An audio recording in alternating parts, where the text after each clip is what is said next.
Victoria's perfectly manicured nails drummed against the mahogany conference table as we waited for Dad's lawyer to begin the will reading. Her red-bottomed Louboutins tapped an impatient rhythm on the floor, a sound I'd grown painfully familiar with over the past 5 years since she'd married my father. "I don't know why we even need this formal reading," she announced to the room. "Charles was very clear about his wishes. Everything goes to his beloved wife. I'm Elizabeth Warner, 30 years old. And until 2 weeks ago, when my father Charles passed away unexpectedly, I'd been trying to maintain peace with my stepmother for Dad's sake. Now, watching her barely contain her glee at this somber occasion, I wondered why I'd bothered." "Mrs. Warner," Mr. Peterson, Dad's longtime lawyer and friend, cleared his throat. "We should wait for everyone to arrive before." "Everyone is here," Victoria interrupted. "It's just Elizabeth and me, though why she's even here." She threw me a dismissive glance. I remained silent, thinking about my last conversation with Dad 3 months ago. He'd seemed distracted, almost nervous, insisting we meet at his office instead of at home where Victoria might overhear. "Lizzie," he'd said, using my childhood nickname, "remember what I always taught you about patience? The best surprises come to those who wait." I'd repeated dutifully, the same words he'd used throughout my childhood. He'd smiled mysteriously, and to those who know where to look. Now, sitting in Mr. Peterson's office, those words echoed in my mind. Victoria was still talking, listing all her plans for Dad's technology company, Warner Innovations, and his considerable fortune. "The company needs a modern touch," she was saying. "All this focus on research and development, on giving back to the community, it's outdated. We need to streamline, maximize profits." The door opened, and several people walked in. I recognized James Chen, Dad's chief technology officer, along with Dr. Sarah Mitchell from the RD department and Marcus Wong from the charitable foundation Dad had established. Victoria's smile faltered slightly. "What are they doing here?" she demanded. Mr. Peterson adjusted his glasses. "They're here at Charles's specific request. Now, if everyone would please be seated, we can begin." He walked to a large screen at the end of the room and picked up a remote. Victoria's eyes narrowed. "What's this? I thought we were reading a will." "Charles left a video will," Mr. Peterson explained. "He was quite insistent about it being played exactly 3 weeks after his passing, with everyone in this room present." Victoria's perfectly arranged features showed the first hint of uncertainty. But he already told me." The screen flickered to life, and suddenly there was Dad, sitting in his home office. He looked tired but determined, his silver hair slightly mussed as if he'd been running his hands through it, a habit he had when solving complex problems. "If you're watching this," he began, "then I'm no longer with you. I hope my timing was right, and this is being played exactly 3 weeks after my passing. Victoria, I'm sure you've spent those weeks making plans for my company and my fortune. I'm also sure you've told everyone who would listen that I left everything to you." Victoria sat up straighter, a triumphant smile starting to form. "But you see, my dear," Dad continued, his voice taking on an edge I'd never heard before, "that's not exactly true. In fact, it's not true at all." The smile froze on Victoria's face. "When you married me 5 years ago, I wanted to believe you loved me for who I was, not what I owned, but I'm a scientist at heart, and I believe in data, so I started collecting it." Dad reached off screen and pulled out a thick folder. "This contains every conversation you've had with investment bankers about selling off our RD division once you got control, every email you sent about dismantling the charitable foundation, every secret meeting with competitors about selling our patents." Victoria's face had gone pale. I saw James and Sarah exchange knowing looks. "You see," Dad continued, "while you thought you were investigating my company for your takeover plans, my team was investigating you. James, Sarah, Marcus, thank you for your help in documenting everything. And Lizzie, my brilliant daughter, thank you for your patience. I know these past 5 years haven't been easy." Tears welled in my eyes as Dad smiled at the camera.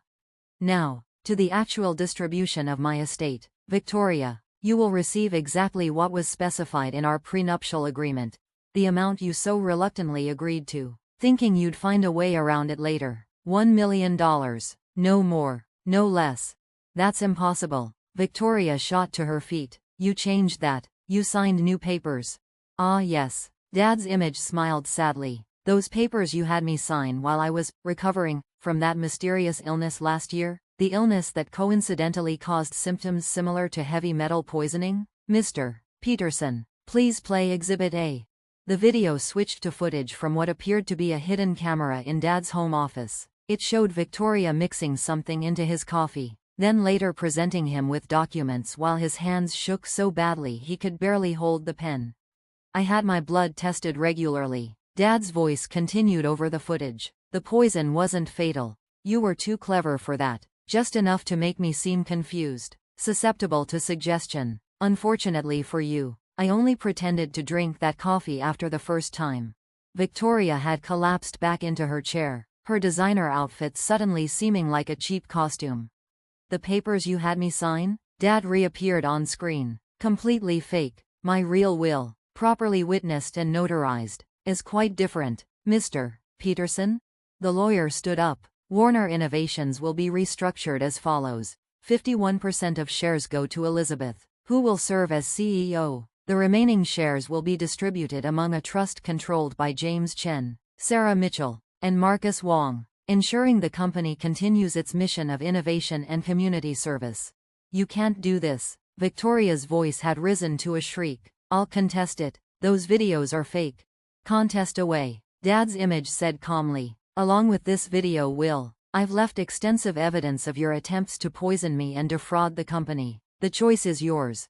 Accept the prenup payment and walk away, or face criminal charges. Mr. Peterson has all the documentation ready for either outcome. I watched as my stepmother seemed to deflate, her carefully maintained facade crumbling. She looked around the room, perhaps hoping to find an ally, but found only cold stares. There's more, Dad continued. My personal fortune, separate from the company, amounts to approximately $40 million. This will be distributed as follows. $10 million to the charitable foundation, specifically for STEM education programs in underserved communities. $10 million to the RD department's renewable energy project. James, Sarah, I expect great things from that work. He paused, his eyes seeming to find mine through the screen. The remaining $20 million goes to my daughter Elizabeth. With one condition. She must use part of it to fulfill the dream she's kept secret all these years. I gasped softly. How had he known? Yes, Lizzie, he smiled. I found your plans for the Technology Education Center for young girls. The one you never told me about because Victoria always said it was a waste of money to educate people who would just get married and quit anyway. I want you to build it. Show the world that Warner women are forces to be reckoned with. The tears were flowing freely now, but I didn't care. And Victoria? Dad's voice hardened. The next time you decide to marry a wealthy man, do try to check whether his daughter has a degree in chemistry before you attempt poison as a manipulation tactic. Elizabeth figured out what you were doing after the first dose, which is why she insisted on making Dad's coffee herself every morning. Victoria's head whipped around to stare at me. I met her gaze steadily.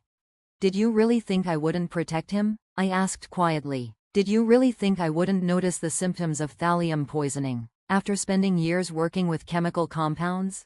This concludes the official will reading, Mr. Peterson announced. Victoria, you have 24 hours to decide whether to accept the prenup payment or face criminal charges. She fled the room, Louboutins clicking rapidly down the hall. After the door closed, there was a moment of stunned silence before James spoke up.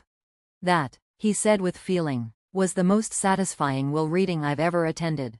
The next few weeks were a blur of activity. Victoria, unsurprisingly, took the prenup payment and disappeared to parts unknown. The company transition was smooth.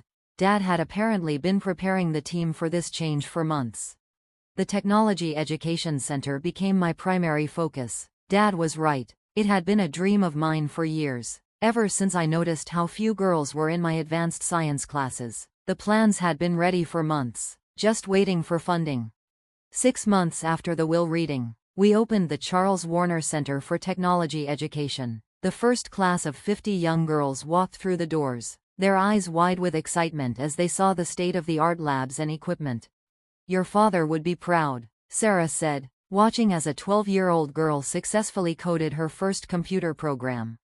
He knew. I replied softly. He always knew exactly what everyone needed. He gave the company the protection it needed, the foundation the support it needed, and me, the confidence you needed. She finished. By the way, have you seen the latest article about Victoria? She handed me her tablet, showing a Society page article. Victoria had apparently tried her same scheme with another wealthy widower, not realizing he was a friend of Dad's who had been warned in advance. The article showed her being led away in handcuffs, her designer outfit somewhat less pristine than usual. Some people never learn, I mused, handing back the tablet. Speaking of learning, how's the renewable energy project going? Sarah's eyes lit up. We've had a breakthrough. With the funding from your father's will, we've developed a new type of solar cell that's twice as efficient as anything currently on the market. We're calling it the Warner cell. Dad would have loved that. He always said true innovation comes from freedom to explore, to fail, to try again. Victoria had never understood that. She saw the company as a cash machine, not realizing its real value lay in the dreams it helped build. 1 year after Dad's passing, I stood in his old office, now mine, looking out over the company he'd built. The R&D department had 3 new patents pending. The charitable foundation had funded STEM programs in over 50 schools. And downstairs, another class of young girls was learning that they could be anything they wanted to be. On my desk sat a framed photo of Dad in his lab, from his early days as an inventor. Next to it stood a small plaque with his favorite saying, "The best surprises come to those who wait, and to those who know where to look." He'd taught me well. I had waited patiently through Victoria's schemes, watched carefully for evidence, and protected what mattered most. Now, standing in this office, I could almost hear his voice. "Well done, Lizzie, well done." The company flourished under the new structure. James, Sarah, and Marcus proved to be excellent partners, each bringing their own strengths to the board. We expanded the R&D department, launched new products, and maintained Dad's commitment to ethical innovation. The education center grew as well. We added programs for middle school and high school girls, created mentorship opportunities, and established scholarships for college-bound students. Each success story felt like a tribute to Dad's legacy. Victoria, I heard, had moved to Florida after her failed attempt to snare another wealthy husband. Sometimes she sends emails, usually late at night, alternating between apologies and threats. I don't respond. The security footage of her poisoning attempts remains safely stored with Mr. Peterson, a silent guardian against any future schemes. Last week, during a board meeting, James made an interesting observation. "You know," he said, "Charles didn't just leave us money and shares. He left us a master class in strategic thinking." He was right. Dad had seen the threat Victoria posed not just to his wealth, but to everything he'd spent his life building. Rather than confront her directly, he had gathered evidence, positioned his pieces, and ensured that justice would be served even after he was gone. The video wasn't just about distributing his fortune. It was his final lesson to all of us, about patience, about vigilance, about protecting what matters, and about making sure the right people end up with the right resources to do the most good. Today, as I watch another group of young girls learn about science and technology, I think about legacy. Victoria thought Dad's fortune was his legacy. She never understood that his real legacy was in the lives he touched, the innovations he sparked, and the dreams he helped build. The best surprise, it turns out, wasn't the money or even the satisfaction of seeing Victoria's schemes exposed. It was discovering that Dad had known me, known all of us, better than we knew ourselves. He had seen what we could become and made sure we had everything we needed to get there. That, more than any dollar amount, was his true fortune, and it's one that grows larger every day, with every patent filed, every student taught, and every life improved through the work we continue in his name. Not bad for a man whose wife thought she could fool him with poison in his coffee. Not bad at all.